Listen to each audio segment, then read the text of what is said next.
Thomas and the New Engine. Thomas and the New Engine. The trains on the island of Sodor keep very busy.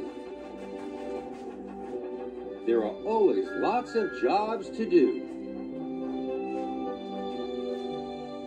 One morning, Sir Topham Hatt came to Tidmouth Sheds. "A new engine has arrived on the island," he announced. "His name is Neville. You must all make him feel welcome. A happy engine is a useful engine." Later, Thomas was stopped at a signal. The signalman called down to Thomas, "The bridge ahead is unsafe. Thomas, you ought to collect a piece of ironwork so the bridge can be repaired." "Yes, sir," puffed Thomas. At the yards, Harry and Bert were with Neville, the new engine. Neville was a steamy, but he had a square body like a diesel. Neville was backing up towards some trucks. "Nearly there," said Harry cheekily. "Nearly there," said Bert naughtily. Then there was trouble. "Watch where you're going, clumsy wheels," Harry and Bert laughed. Neville looked sad. "It's not our fault if you're a silly steamy," oiled Bert, and they laughed even harder. Thomas arrived at the yards. He could see Harry and Bert laughing with Neville. That must be the new engine, he thought. He must be friends with the diesels.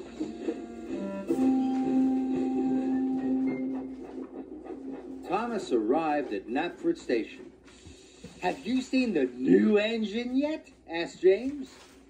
"Yes," said Thomas, "but we'd better be careful. I saw him at the yards with Harry and Bert. They were laughing together." James was shocked. A steamy, friendly with diesels?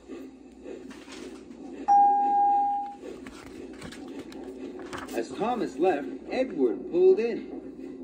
"Have you heard about the new engine?" snorted James. And he started to tell Edward all about Neville. Later, Edward was taking on water. He was talking to Percy. "That new Stevie devil is best friends with the diesels," Edward puffed. "He doesn't want to be with Stevies at all." "How do you know?" peeped Percy. "James told me, and Thomas told him," whistled Edward. Later, Percy met Emily at a red signal. "Don't go near Neville, the new engine," he told her. "The diesels have told him to biff into steamies. Edward told me. James told Edward, and they heard all about it from Thomas." When Thomas arrived at Abbey Station, Sir Topham Hatt was there. "Thomas, you must warn all engines not to cross the bridge until it's repaired," he boomed. Thomas felt proud. It was a very useful job. Just then he heard a whistle. Someone was coming. Thomas had to warn them. It was Neville, pulling Annie and Clarabelle. Thomas was shocked. Annie and Clarabelle were his carriages. "Hello," puffed Neville cheerfully. "I'm not talking to you," Thomas huffed crossly. Neville didn't know what he had done. Then Emily pulled in next to Neville. "Hello," said Neville happily. Emily let out a whoosh of steam. "It's no use trying to make friends with me. I know you're going to biff into all the steamies, just like Harry and Bert told you to." Thomas was surprised, but the station master blew his whistle, and Neville puffed sadly away. "Where did you hear that Neville is going to biff into all the steamies?" Thomas asked Emily. "Don't you know?" Emily whistled.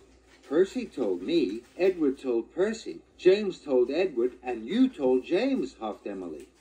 "But I only said to James that I'd seen Neville with Harry and Bert." Then Toby arrived. "Have you heard about Neville, the new engine?" he puffed. Henry swore Harry and Bert be horrible to him at the yards. Emily was shocked.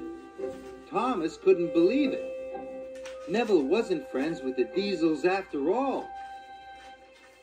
Where was Neville going, Emily tooted. Cinders and ashes, cried Thomas. Neville's heading for the broken bridge. I must stop him. Neville was speeding through the countryside as fast as he could.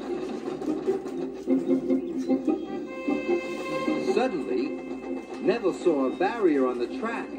He slammed on his brakes. But it was too late.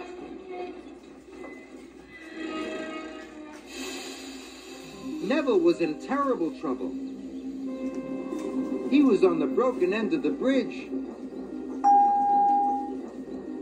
Thomas knew it was all his fault. Suddenly, he had an idea. Thomas steamed slowly and carefully onto the bridge. He gently bumped Clarabelle and was coupled up. Thomas was very scared. Slowly and steadily, he began to pull Neville back from the edge. The bridge made a creaking noise. Thomas knew he must hurry. He pulled as hard as he could, and with one big puff, he pulled Neville's wheels off the bridge. Thomas had done it. He had saved Neville and Annie and Clarabelle. Thank you, whistled Neville.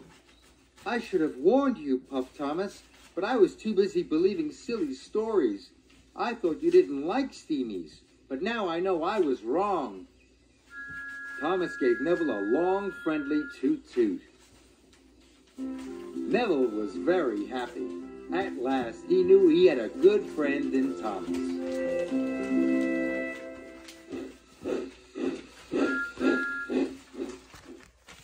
The end. I hope you enjoyed all 3 stories.